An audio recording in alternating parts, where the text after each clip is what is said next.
Assalomu alaykum.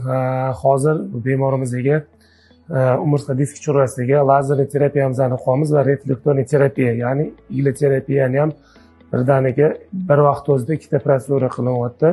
Bu высокоинтенсивный lazerli terapiya, ya'ni robotizirованный.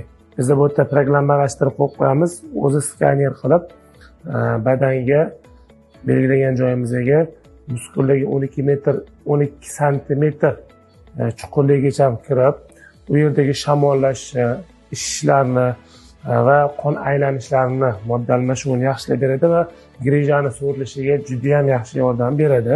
Bu yerda masalan grija mana shu L5-SV sohasini o'zida bo'lsa, biz muolaja qilganda umurtqa, ya'ni 3 ta segmentga bo'linadigan bo'lsa, pastki poyaсничный belni, ya'ni bel sohasini to'liqligicha muolaja qilamiz va даже pastki ko'krak qafas qismi umurtqasini ham, nijniy grudnoyi ham bir qarichini, ya'ni licheni qilinadi, bitta grija bo'lsa ham. Bu lazerli apparatda yana foydali jihatlari muskularning tonuslarni ham, spazmni bo'shashtirishga tez yordam beradi. Ishiyalgiya, masalan, nerv shamollashlari, miyozit va shunga o'xshagan kasalliklarni davolashda samarali va tez effekt beradigan apparatimiz hisoblanadi.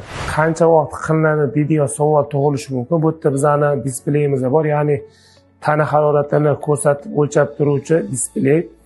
Biz bu yerda ko'rishimiz mumkin, kasallik bemorimizni yotqizganda birinchi holatda ko'k, keyin yashil, keyin sariq va keyin qizil holatga keladi.